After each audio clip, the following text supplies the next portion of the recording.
Admiral Krelnos of the Draknari Empire stared at the report on his command screen with growing disbelief. The message had come from a routine patrol near the human territories. According to the report, humans had somehow restored a Vorthak dreadnought and were operating it in the Kepler sector. "This is impossible," he said to his aide. "The Vorthak have been extinct for 50 years. Their ships were all destroyed or salvaged long ago." "The sensor readings are confirmed, Admiral," said his aide, a young Draknari officer named Telvash. "The ship matches Vorthak design patterns, but its energy signature is wrong. It's running on hybrid technology." Krelnos studied the data more carefully. The Draknari were a warrior race, and he had fought in the Great Purge War as a young officer. He remembered the power of Vorthak ships and the fear they inspired across the galaxy. If humans had somehow acquired one, it could upset the careful balance of power that had kept peace for 5 decades. "Prepare my battle group," he ordered. "We're going to investigate this personally." "All 6 ships, Admiral?" "All 6. If this is real, we need to be ready for anything." Meanwhile, aboard the Retribution, Captain Juan was running his crew through combat drills. The ship was responding well to their modifications, but he wanted to be sure they could handle any situation. The bridge hummed with activity as his officers practiced coordination between the alien systems and their human additions. "Weapons test. Target the asteroid at bearing 27 Mark IV, ordered. Juan Jun worked his controls at the tactical station. The targeting system was a mix of Vorthak bioneural processors and human computers that could calculate firing solutions faster than either system could alone. "Target locked, firing." The Retribution's main guns lit up space with beams of coherent energy. But these weren't the elegant, precise weapons the Vorthak had originally installed. Juan's engineers had modified them to fire in rapid bursts rather than single, powerful shots. The asteroid disappeared in a cloud of glowing debris. "Impressive," said Dr. Kang from his position at the science station. "The original Vorthak weapons were more powerful per shot, but our modifications give us a much higher rate of fire." "Different philosophy," said Juan. "The Vorthak preferred precision. Humans prefer overwhelming firepower." Yuri looked up from her station. "Captain, I'm detecting 6 ships approaching at high speed. They're broadcasting Draknari identification codes." "Battle formation," ordered Juan immediately. "All stations prepare for contact." The Draknari battle group dropped out of faster-than-light travel in a perfect attack formation. Krelnos had brought 2 heavy cruisers, 3 destroyers, and his own flagship, a battle cruiser that had served with distinction during the war. It was an impressive force, more than enough to handle any human ship. "Open a channel," ordered Krelnos. On the Retribution's main screen, the face of a reptilian alien appeared. Krelnos had the scarred features of a veteran warrior, and his yellow eyes burned with authority. When he spoke, his voice carried the confidence of someone accustomed to being obeyed. "Human vessel, you are operating stolen technology in violation of galactic law. You will surrender immediately and prepare to be boarded." Juan stood up from his command chair. "Admiral, this ship was abandoned and derelict when we found it. We have salvage rights under interstellar treaty." "Salvage rights do not extend to weapons of this class," said Krelnos. "Vorthak technology is restricted. You will surrender the ship and any technologies you have removed from it." "I'm afraid I can't do that," said Juan calmly. Krelnos bared his teeth in what might have been a smile. "Human, you are outnumbered 6 to 1. Your ship may be large, but it is 50 years old and operated by a skeleton crew. Do not force us to take it from you." "Admiral," said Juan, "you're welcome to try." The channel closed and both sides prepared for battle. On the Draknari flagship, Krelnos studied the tactical display. The human ship was indeed massive, but his sensors showed minimal crew and what appeared to be jury-rigged modifications throughout its hull. "All ships attack formation Delta," he ordered. "Target their engines and weapons. I want that ship disabled, not destroyed." "Yes, Admiral," came the replies from his captains. The Draknari ships moved with practiced precision, spreading out to attack from multiple angles. It was a standard tactic for dealing with larger opponents. Surround them and attack from directions they couldn't defend simultaneously. But Juan had been expecting exactly this approach. "Mina, give me everything the engines have." "Jun, prepare rapid-fire sequence on all weapons." "Yuri, activate the point defense grid." "Sir, the point defense system isn't online yet," said Yuri. "We haven't finished integrating it with the main computers." "Then run it manually. said Juan. Dr. Kang, take over life support monitoring. Everyone else, hold on. The Retribution suddenly accelerated at a rate that should have been impossible for a ship of her size. The Draknari formation, designed to encircle a slow-moving target, found themselves chasing a ship that moved like a fighter instead of a battleship. How are they moving so fast? Demanded Krelnos.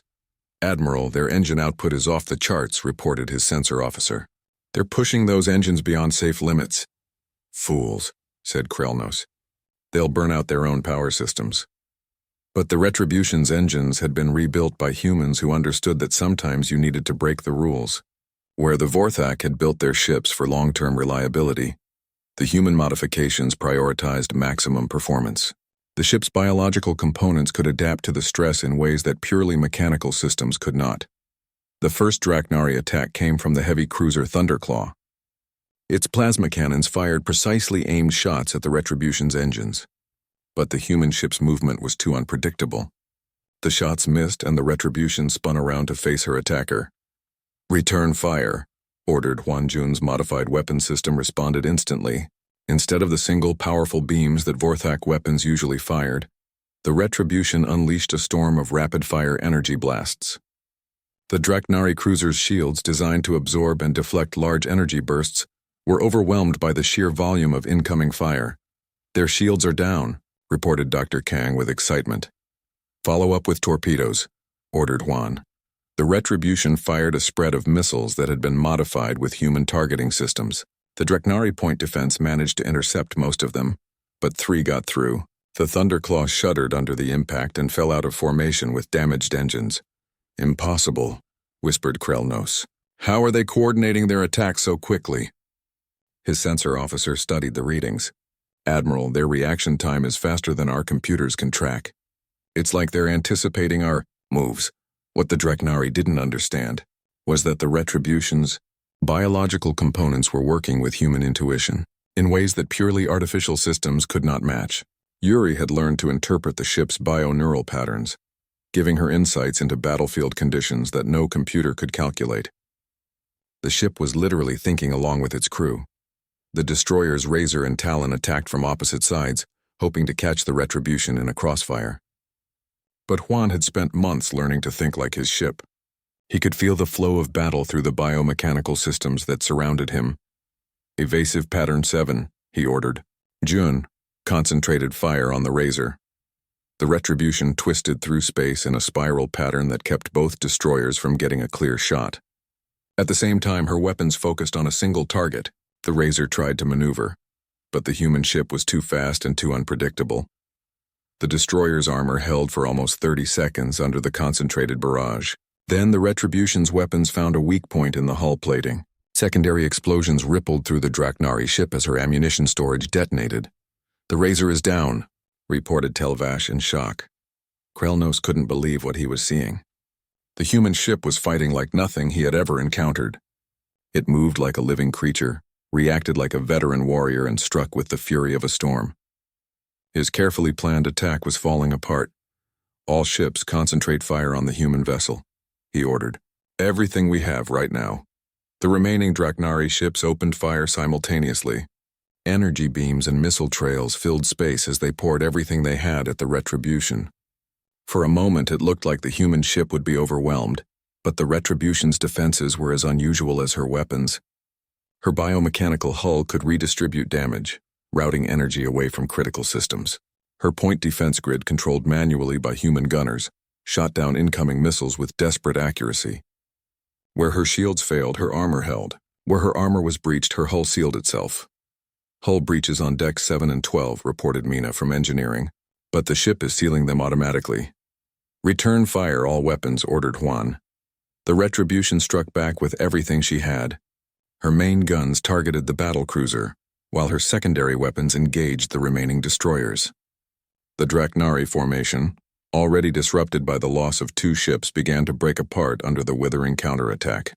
The destroyer Talon took a direct hit to her bridge and drifted out of control. The second heavy cruiser, Worldbreaker, lost her main weapons when a lucky shot penetrated. 3 months after discovering the alien dreadnought, Juan stood in what used to be the ship's main engineering bay. The space was enormous, filled with biomechanical systems that pulsed and grew like living organs. Most of them were dead now, but some still glowed faintly with internal light. "This is impossible," said June for the 100th time. He was lying on his back under a massive power coupling, trying to connect human-made cables to alien technology. "These systems were designed to be maintained by drones that we don't have, using techniques that we don't understand. So we make it work differently," said Mina. She was standing on a platform 30 feet above them, welding a steel support beam to the organic hull. Sparks fell like rain around her.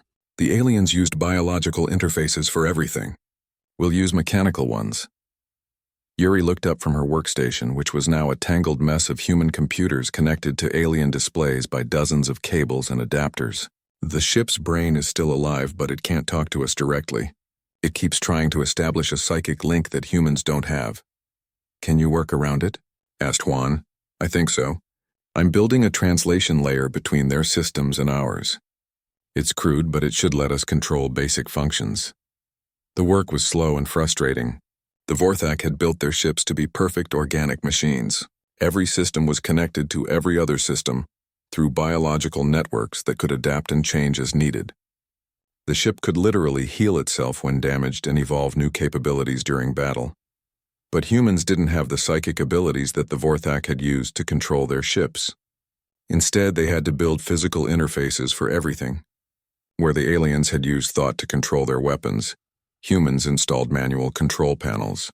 Where the aliens had used biological drones for maintenance, humans crawled through access tunnels with tools and spare parts. "Power coupling is connected," called June from under the machinery. "Try bringing the main reactor online." Yuri's fingers moved across her improvised control system. On the screens around them, alien text scrolled past too fast to read. Deep in the ship's hull, something that had been silent for 50 years began to hum with life. "Reactor output is stable," said Yuri. "We're getting power to primary systems." Mina whooped with joy from her platform. "The hull sections are responding. I can see the repair systems trying to activate." But their celebration was short-lived. Alarms began blaring throughout the ship as red lights flashed on every surface. The ship's biological systems were rejecting their modifications like a body rejecting a transplant. "Shut it down," yelled Juan. Yuri's hands flew over her controls, but the alien systems were fighting her. "It's not responding. The ship thinks we're a virus or something." Jun rolled out from under the power coupling and ran to a manual disconnect he had installed. He yanked the lever and the humming stopped. The lights went out, leaving them in darkness except for their portable work lamps. "Well," said Mina after a moment, "that could have gone better." They had been working on the ship for months, but this was their biggest failure yet. Other human colonies had started calling Juan's project a waste of time and resources. Some had even suggested that he was crazy. "Maybe they're right," said Jun, sitting on the floor and wiping grease from his hands. "Maybe this ship is too alien for us to ever understand." "No," said Juan firmly. "We're just approaching it wrong. We've been trying to make human technology work with alien systems. Instead, we need to make alien systems work with human thinking." Over the next few weeks, they changed their approach completely. Instead of trying to interface with the ship's biological brain, they began bypassing it entirely. Yuri created mechanical override systems for every major function. Jun replaced failed biological components with crude but effective mechanical alternatives. Where the ship's living hull had been damaged, they welded on plates of human steel. Where organic conduits had died, they ran new cables through the ship's corridors. The beautiful, elegant alien design was being replaced by functional human engineering. "It's like performing surgery with a hammer," said Mina, one day as she installed a manual control valve where there had once been a biological regulator. "Whatever worked," said Juan. The breakthrough came when Yuri discovered that the ship's biological brain was still trying to control systems that no longer existed. The Vorthak crew had damaged critical components during whatever emergency had forced them to abandon ship. The brain was sending commands to dead organs, like a person trying to move a paralyzed limb. "If we can convince the brain that those systems have been replaced, it might accept our modifications," she explained. They spent another month creating what Yuri called lies for the ship's brain. They built fake biological sensors that reported the status of mechanical systems in terms the alien brain could understand. They created artificial feedback loops that made human-built components appear to be natural parts of the ship. When they tried to power up the reactor again, the ship accepted their modifications. Systems that had been dead for 50 years slowly came back to life. The hull began to seal its own breaches. The air recycling system started working. Even some of the ship's weapons began to respond to their commands. "I can't believe it actually worked," said June, staring at displays that showed ship systems coming online one by one. "It's not pretty," said Mina, looking around at the engineering bay. Human technology was bolted, welded, and jury-rigged to alien systems everywhere. Cables ran across the ceiling like spider webs. Control panels had been installed wherever there was space.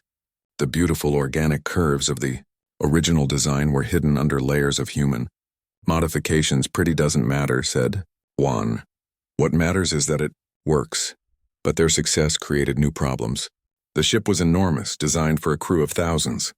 Even with all their modifications, 5 people could not operate it effectively. They needed help. Word of their project had spread through the human colonies. Most people thought Juan was insane, but some were curious. A few were desperate enough to join what seemed like a hopeless cause. The first to arrive was Dr. Kang, an old man who had been a ship designer before the war. He looked around the engineering bay and shook his head. "This is the ugliest thing I've ever seen," he said. "It's also the most impressive." Next came Bach, a former military engineer who brought crates of spare parts and a team of young technicians. "If we're going to do this," he said, "we're going to do it right." More people arrived every week. Engineers who had lost their jobs when the human shipyards closed. Mechanics who were tired of working on old, broken equipment. Even some former military officers who remembered what it had been like when humanity was a major power in the galaxy. They set up workshops throughout the ship, converting alien spaces for human use. The ship's massive cargo bays became construction areas where they built new components. Empty crew quarters became living spaces for the growing team. The ship was changing, becoming something that was neither fully alien nor fully human. The biological systems that still worked were enhanced with mechanical backups. The mechanical systems they had built were integrated with biological feedback loops. It was ugly and crude in some places, elegant and efficient in others. "What are we going to call her?" asked Mina one day as they watched a crew installing a new sensor array. "She already has a name," said Juan, "but it's in the Vorthak language. Something that translates to Storm of Vengeance or Righteous Fury." "Those are good names for a warship," said June. "Maybe too good," said Juan. "We're not building a weapon of conquest. We're building something new, something that shows what humans can do when we refuse to give up." "So what do we call her?" asked Yuri. Juan looked around at the hybrid technology surrounding them. Human determination had brought this dead ship back to life. Human ingenuity had made impossible alien technology work. Human stubbornness had turned a 50-year-old wreck into something that might actually fly again. "We call her Retribution," he said finally. "Not for revenge, but for justice. For showing the galaxy that writing humanity off was a mistake." The work continued. Every day brought new challenges and new solutions. Systems that should have been impossible to repair were fixed through creative engineering. Components that should have been incompatible were made to work together through clever design. Other humans began to take notice. Messages arrived from colonies throughout the Outer Rim, asking for details about the project. Some offered resources, others offered volunteers. A few even offered ships to support the Retribution when she was ready to fly, but not everyone was supportive. The alien coalition that had defeated humanity in the war was still watching the human colonies. They tolerated humanity's existence as long as humans stayed in the Outer Rim and didn't cause trouble. A restored Vorthak dreadnought would definitely be considered trouble. "We're going to attract attention eventually," said Dr. Kang during one of their planning meetings. "When we take this ship out for trials, someone is going to notice." "Let them notice," said Juan. "Let them see what we've built. Let them wonder what else we're capable of." "They might try to stop us," warned Bach. "They can try," said Juan. "But this ship was built for war, and we're making it better than it ever was." Captain Juan stared out the bridge window of the Persistence at the endless field of dead ships floating in space. The Kepler drift stretched for thousands of miles in every direction. Broken hulls drifted like ghosts, their metal surfaces covered in ice and cosmic dust. This was all that remained of the Great Purge War from 50 years ago. "Another day in the graveyard," said Mina from her engineering station. She was young for a chief engineer, barely 30. but she knew engines better than anyone Juan had ever met. Her fingers danced across the control panel as she guided their small salvage ship through the debris field. Juan nodded but said nothing. The war had ended before he was born, but he lived with its results every day. Humanity had lost badly. The alien coalition had pushed them out of the core worlds and into the outer rim territories. Now humans scratched out a living on the edges of known space, salvaging scrap metal and old technology just to survive. "Contact on sensors," called out Tay from the scanning station. He was the youngest member of the crew at 25, but his eyes were sharp and his mind was sharper. "Big piece of metal about 3 clicks to starboard." "Size?" asked Juan. Tay frowned at his screen. "Hard to tell. It's buried under a lot of debris. Could be another destroyer hull, maybe a cruiser." "Take us closer," Juan ordered. The Persistence was not much to look at. She was a converted cargo hauler with salvage equipment bolted onto her hull. Her crew was small, just 5 people including Juan himself.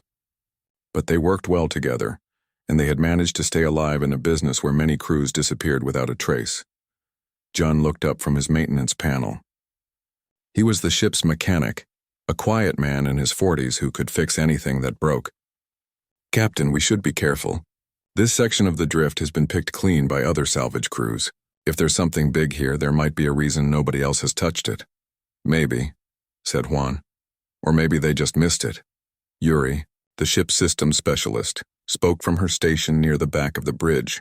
"The debris pattern is strange here. It's like something big exploded and threw wreckage everywhere. But the explosion happened a long time ago."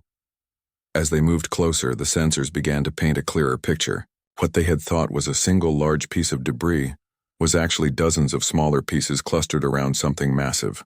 The smaller pieces were the remains of escort ships and fighters. But underneath them, buried under 50 years of cosmic junk, was something enormous. "By the gods," whispered Tay. "Captain, you need to see this." Juan moved to the scanning station. The display showed a ship unlike anything he had ever seen. It was huge, easily 10 times the size of their little salvage vessel. Its hull was organic-looking, with curves and growths that made it seem almost alive. But it was clearly dead, covered in the same ice and debris as everything else in the drift. "What is it?" asked Mina. "Vorthak design," said Yuri quietly. "Look at the biomechanical signatures. That's definitely a Vorthak ship." Everyone on the bridge went silent.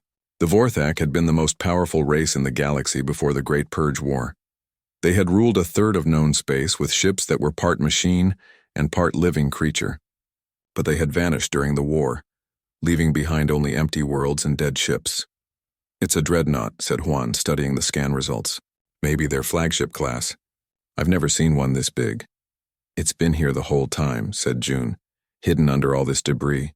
No wonder the other salvage crews missed it." Tay ran another scan. "I'm reading massive energy conduits throughout the ship. Even dead, this thing probably has more advanced technology than anything humanity has ever built." "How much do you think it's worth?" asked Mina. "More than we could carry," said Juan. "More than we could spend in 10 lifetimes. Most salvage crews would have started cutting the ship apart immediately. Vorthak technology was incredibly valuable. Even broken pieces could be sold for enough money to buy a new ship. The smart thing to do would be to call in a major salvage corporation and sell them the location for a finder's fee." But Juan was not thinking about money.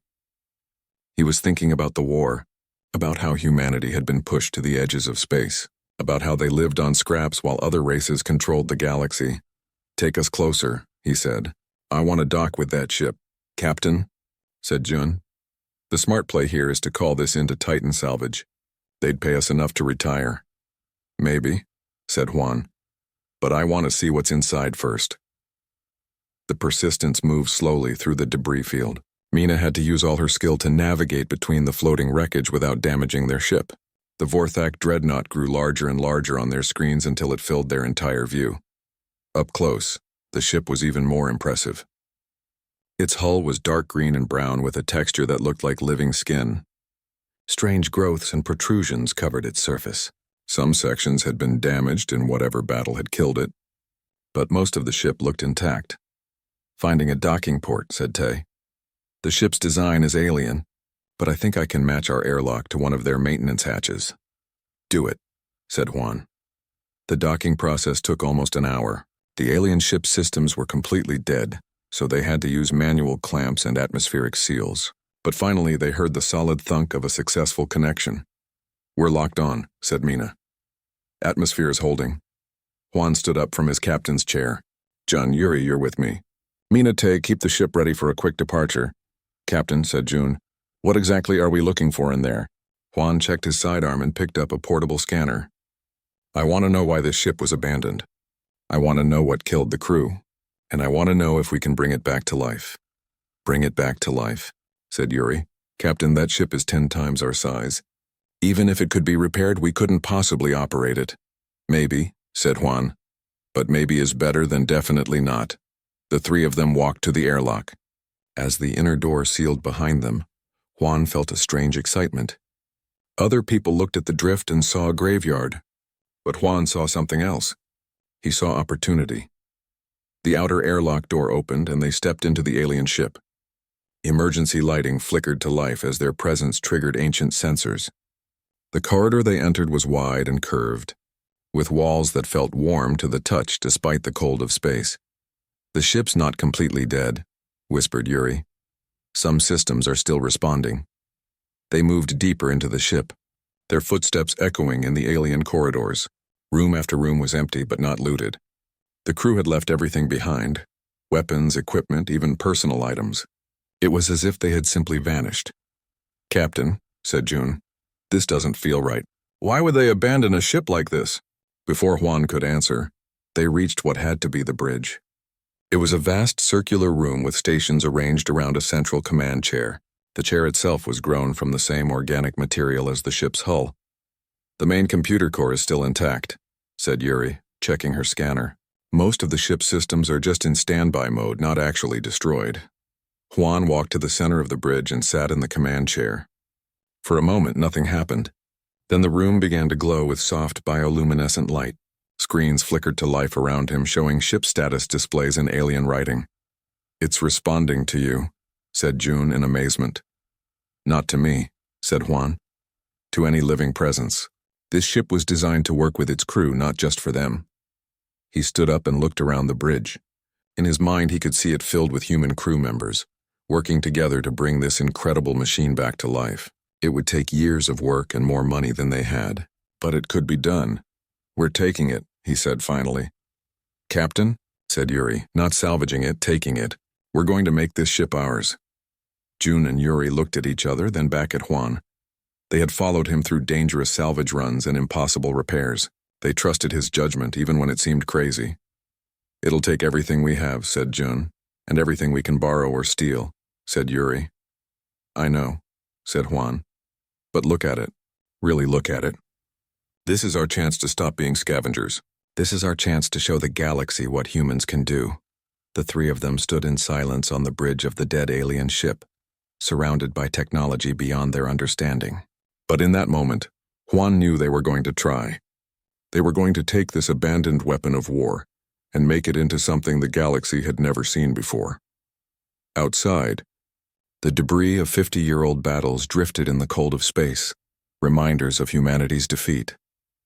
But inside the alien ship, something new was beginning. The Harbinger of Silence was not a ship in any traditional sense. It was a weapon the size of a small moon, built by the Coalition's most advanced civilizations for one purpose: to end threats to galactic peace permanently. For 50 years, it had remained hidden in the dark space between galaxies, waiting for a crisis that would justify its use.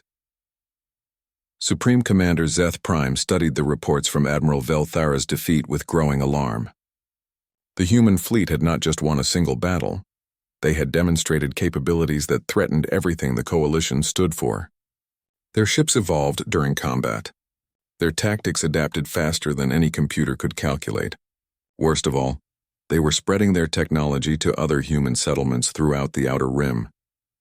"The contamination must be stopped," he declared to the assembled Coalition leaders. Zeth Prime was ancient even by the standards of his species, the Void Shepherds.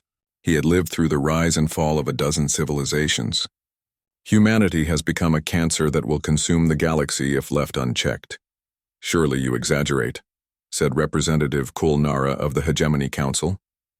They are still just humans with modified ships. Look at the data, said Zeth Prime, activating a holographic display. In 6 months, they have gone from 1 ship to over 100. Each new vessel incorporates lessons learned from the previous battles. They are not just building a fleet. They are creating a new form of life. The display showed the evolution of human ship designs. The early vessels had been crude modifications of civilian craft. But each generation showed increasing sophistication. Biomechanical systems integrated with human technology in ways that should have been impossible. Ships that could repair themselves, adapt their weapons in real time, and coordinate their actions with a precision that surpassed any AI. Deploy the Harbinger, ordered Zeth Prime. End this before it spreads further. Meanwhile, Earth itself hung like a blue jewel in space, defended by a network of orbital stations and planetary shields. It had been humanity's first world and remained its heart, even after the defeat in the Great Purge War. Most humans had evacuated to the outer colonies, but a few billion remained on their homeworld. Captain Juan stood on the bridge of the Retribution as his ship approached Earth's orbital defenses. The massive dreadnought had changed again since the battle at Kepler Prime. Her hull now sprouted new growths and modifications that made her look more like a living creature than a machine. Biomechanical tendrils connected different sections of the ship, allowing systems to communicate and adapt at the speed of thought. Earth Defense Command is hailing us, reported Yuri from her communication station. Put them through, said Juan. The face of Admiral Park appeared on the main screen. She was an old woman who had served in the Great Purge War and lived through humanity's darkest hours. Her expression mixed hope with disbelief as she looked at the ship that had become legend. Captain Juan, she said, we've heard the reports, but seeing the Retribution with my own eyes, it's almost impossible to believe. Believe it. Admiral, said Juan, humanity is not finished yet. The coalition has demanded that we surrender. You and your fleet for trial, said Admiral Park. They claim you're using illegal technology and threatening galactic peace. What did you tell them? Asked Juan. Admiral Park smiled grimly. I told them to come and take you. But even as they spoke, the Harbinger of Silence was approaching Earth's solar system. The massive weapon emerged from faster-than-light travel like a shadow falling across the stars. Its dark hull absorbed light rather than reflecting it, making it appear as a hole in space itself. Contact on long-range sensors, reported Dr. Kang from his science station. It's massive, Captain. Bigger than anything in our databases. Juan studied the sensor readings with growing concern. The approaching object was enormous, easily 50 times the size of the Retribution. Its energy signature was unlike anything they had encountered before. All ships, battle stations, he ordered. Signal Earth Defense Command. Tell them to evacuate the planet immediately. Captain, asked Jun from the tactical station. We can't abandon Earth. We're not abandoning it, said Juan. We're going to defend it. But I need the civilians out of harm's way first. The human fleet had grown to over 200 ships, but they looked tiny compared to the approaching Harbinger. Converted cargo haulers, modified mining vessels, and purpose-built warships spread out in defensive formation around Earth. Each ship was unique, modified according to the creativity and needs of its crew. But the Retribution itself had become something entirely new. Months of constant modification and adaptation had transformed it into a hybrid organism that defied classification. Its biomechanical systems had learned to reproduce themselves, growing new components as needed. What had started as a single ship was becoming something else entirely. Captain, said Yuri, I'm reading some kind of transmission from the alien weapon. It's broadcasting on all frequencies. Let's hear it, said Juan. The voice that filled the bridge was cold and mechanical, speaking in perfect human language. I am the Harbinger of Silence, final weapon of the Coalition. Humanity has been judged a threat to galactic order. Surrender now and your deaths will be swift. Open a channel, ordered Juan. This is Captain Juan of the human vessel Retribution. We don't surrender. We adapt. Then you will be destroyed, replied the Harbinger. Your contamination ends here. The massive weapon began to power up systems that could sterilize entire planets. But as it did, something unexpected happened. The Retribution began to change in ways that its own crew didn't fully understand. Captain, said Mina from engineering, the ship is doing something on its own. The biomechanical systems are activating protocols I've never seen before. Throughout the Retribution's hull, biological systems that had been dormant suddenly came to life. The ship began to split apart, but not in a destructive way. Instead, it was dividing like a living cell, each section becoming an independent vessel while remaining connected through quantum-entangled bio-neural networks. "What's happening?" asked Jun. "Evolution," said Juan with sudden understanding. "The ship has learned to reproduce." Within minutes, the single Retribution had become a dozen smaller vessels, each one a perfect fusion of Vorthak biotechnology and human innovation. But they weren't separate ships. They were components of a single distributed organism, all sharing the same consciousness and purpose. "Impossible," transmitted the Harbinger. "You cannot simply create new ships from nothing." "We're not creating them," replied Juan from the bridge of what was now the lead component. "We're growing them." The distributed fleet that had once been the Retribution spread out around Earth, each component specializing for a different role. Some became pure weapons platforms, others focused on defense or support, but all of them shared the same goal: protect humanity's homeworld. The Harbinger opened fire with weapons that could crack planets. Beams of dark energy lanced out toward Earth, each one carrying enough power to boil oceans and shatter continents. But the human defenders were ready. The Retribution components moved with perfect coordination, their shared consciousness allowing them to react as a single entity. Some ships absorbed the incoming energy with modified shields. Others redirected it harmlessly into space. Working together, they turned the planet killer's own weapons against it. "Status report," demanded Zeth Prime from his command center aboard the Harbinger. "The humans are somehow negating our attacks," reported his tactical officer. "Their ships are operating as a single entity, but with capabilities that exceed anything in our databases." "Increase power," ordered Zeth Prime. "Destroy them all." But the human fleet was learning from every attack. Each blast from the Harbinger taught them more about the weapon's capabilities. The biomechanical systems that connected all the ships shared this knowledge instantly, allowing the entire fleet to adapt in real time. "They're analyzing our weapons signatures," reported the tactical officer, "learning to counter them faster than we can modify our attacks." "Then we end this quickly," said Zeth Prime. "Prepare the singularity cascade. We'll destroy this entire solar system if necessary." The Harbinger began charging its ultimate weapon, a device that could create a chain reaction of black holes, consuming everything within light years. It was a weapon of absolute destruction, the kind that had ended entire civilizations. But Juan had one final surprise. The distributed consciousness that linked all his ships had been quietly preparing for this moment. Throughout the battle, the biomechanical systems had been studying not just the Harbinger's weapons, but the fundamental principles behind them. "All components, execute final protocol," he ordered. The former Retribution component suddenly accelerated toward the massive weapon, not to ram it but to surround it completely. As they did, they began to change again, their hulls opening like flowers to reveal new organs that pulsed with exotic energy. "What are they doing?" demanded Zeth Prime. The answer came as the human ships began to sing. The biomechanical systems that had learned to adapt and evolve now turned their attention to the Harbinger itself. Quantum harmonics flowed between the human vessels, creating resonance patterns that interfaced directly with the Coalition weapons control systems. 6 months after the battle at Kepler Station, the Retribution was no longer alone. Captain Juan stood on the bridge of his flagship, looking out at a fleet that would have been impossible to imagine a year ago. 37 ships floated in formation around the massive dreadnought, converted cargo haulers, modified mining vessels, old patrol boats, and even a few passenger liners that had been armed for war. "Not much to look at," said Admiral Velthara as she studied the human fleet through her flagship's sensors. The ethereal admiral commanded the most advanced fleet in Coalition space, with ships that made the Dreknari look primitive. Her vessel, the Symphony of Stars, was a work of art as much as a weapon. Graceful curves of crystalline armor housing technology that could manipulate space and time itself. "Appearance can be deceiving," warned her tactical officer. "A being of pure energy contained within a mechanical frame. The intelligence reports from Admiral Krelno suggest these humans have capabilities we don't understand."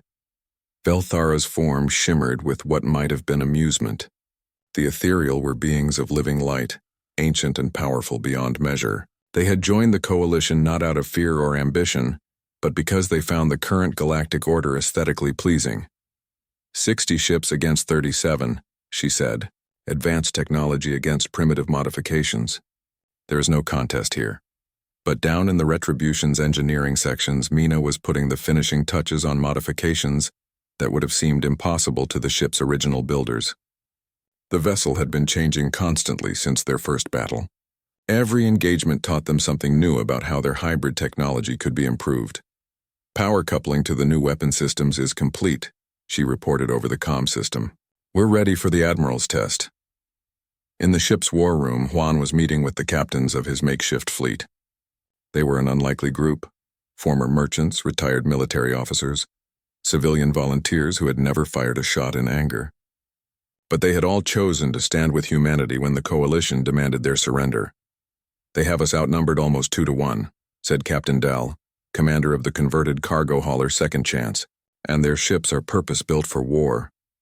Numbers aren't everything, said Juan. We've learned that human tactics can overcome superior technology. We just need to use our advantages. What advantages? Asked Captain No of the mining vessel Deep Dig. Their ships are faster, better armed, and better protected than anything we have. Juan activated the holographic display in the center of the room. It showed a three-dimensional map of the battle space, with both fleets marked in different colors. They expect us to fight like the old human navy did during the war. Rigid formations, predictable tactics trying to match them ship for ship. Isn't that what we should do? Asked Captain Rowe from the patrol boat Lucky Strike. No, said Juan. We're going to fight like humans. That means we adapt, we improvise, and we do things they don't expect. Yuri's voice came over the comm from the bridge. Captain, the coalition fleet is moving into attack formation. Admiral Velthara is requesting communication. Put her through, said Juan. The hologram changed to show the shimmering form of the ethereal admiral. Her voice was like music, beautiful but cold. Captain Juan, I am Admiral Velthara of the Ethereal Ascendancy. You have caused considerable disruption to galactic peace. This ends now. Admiral, said Juan, we're just defending ourselves. We never attacked anyone who didn't attack us first. Your very existence is an attack on the established order, she replied. Humans were granted territory in the Outer Rim, on the condition that you remain there and cause no trouble. Operating Vorthak technology violates that agreement. We found abandoned technology and made it work, said Juan. There's no law against that. There is now, said Velthara. Surrender your fleet and submit to coalition authority, or we will destroy you. I'm afraid I can't do that, said Juan. Then you have chosen destruction over wisdom, she said.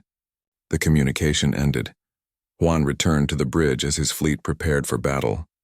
Around him, his officers worked at stations that had been rebuilt and modified dozens of times. The ship's biological systems pulsed with energy, while human-built machines hummed with power. It was controlled chaos, but it worked. All ships report ready, said June from the tactical station. Coalition fleet is beginning their attack run, added Dr. Kang from sensors. Juan watched the enemy ships approach. They moved in perfect formation, their crystalline hulls glowing with internal light. It was beautiful and terrifying at the same time, but he had learned something important during the past months of fighting. Beautiful things could still be broken. Signal the fleet, he ordered. Execute Battle Plan Gamma. The human ships suddenly scattered in all directions, abandoning any pretense of traditional formation. To the coalition observers, it looked like panic. But Juan had learned that humans fought best when they were free to think for themselves. What are they doing? Asked Velthara's tactical officer. Unknown, she replied. It appears to be a complete breakdown of discipline. The coalition fleet continued their approach, confident that their superior technology would make short work of the scattered human ships. But as they closed range, the first surprise became apparent. The human ships were not running in random directions. They were taking up positions that surrounded the coalition fleet in a three-dimensional sphere. And the Retribution was moving in a way that defied all tactical logic, directly toward the center of the enemy formation. All ships, concentrate fire on their flagship, ordered Velthara. Destroy the Retribution and the rest will surrender. 60 coalition warships opened fire simultaneously. Energy beams and exotic weapons filled space with deadly light. The Retribution should have been destroyed instantly, but the human ship had been modified again. Her hull was now covered with ablative armor that could be jettisoned in sections. Her shields had been replaced with field generators that could redirect incoming energy. Most importantly, her biomechanical systems could adapt to new threats in real time. Hull damage on decks 5 through 9, reported Mina from engineering, but the armor held. Jettisoning damaged sections now. The Retribution flew through the enemy barrage like a creature shedding its skin. Pieces of armor fell away to reveal new defensive systems underneath. What should have been a killing blow became just another learning experience. "Return fire," ordered Juan. "All weapons, maximum rate." The Retribution's weapons had evolved too. June had spent months studying how different alien ships reacted to their attacks. The ship's bioneural computers could now adjust their weapons output in real time, finding the exact frequency needed to penetrate each enemy's defenses. The coalition ship Harmony of Light exploded as the human weapons found the resonance frequency of its crystalline armor. The perfect balance lost power when targeted energy bursts overloaded its exotic matter reactors. Ship after ship fell to weapons that adapted faster than their defenses could compensate. "How are they doing this?" demanded Velthara. "Their weapons shouldn't be able to penetrate our defenses." "Admiral, their technology appears to be evolving during combat," reported her tactical officer. "Each shot is more effective than the last, but the real shock came when the scattered human ships began their own attack." The converted cargo haulers and mining vessels had been hiding their true capabilities. Under their crude exteriors, they carried weapons that had been built using principles learned from the Retribution. The cargo ship Second Chance opened fire with plasma cannons that could adapt their output to match enemy shields. The mining vessel Deep Dig launched torpedoes that used biomechanical guidance systems to avoid point defense. Even the old passenger liner New Hope revealed hidden weapon banks that could coordinate their fire with surgical precision. "This is impossible," whispered Velthara. "How did they modify so many ships so quickly?" The answer was something the Coalition had never understood about humans. Where other races specialized and perfected their technologies, humans shared and adapted. Every lesson learned by one ship was quickly passed to all the others. Every successful modification was copied and improved upon. The human fleet was not 37 individual ships. It was a single organism made up of 37 parts, all thinking and learning together. "Admiral, we're taking heavy casualties," reported her tactical officer. 15 ships destroyed, 23 more damaged." Velthara could not believe what she was seeing. Her advanced fleet was being torn apart by modified cargo haulers and mining equipment. It was aesthetically offensive as much as tactically disastrous. "All ships retreat to minimum safe distance," she ordered. "Prepare the singularity weapons." The Coalition ships pulled back and began charging their most powerful weapons. Singularity cannons could create small black holes that would devour anything they touched. It was a weapon of last resort, capable of destroying entire fleets. "They're charging some kind of super weapon," reported Dr. Kang from his sensor station. "Can we stop them?" asked Juan. "Not with conventional weapons," said June, "but I have an idea. The ship's bioneural systems have been learning from every battle. They might be able to predict exactly where and when they'll fire." "Do it," said Juan.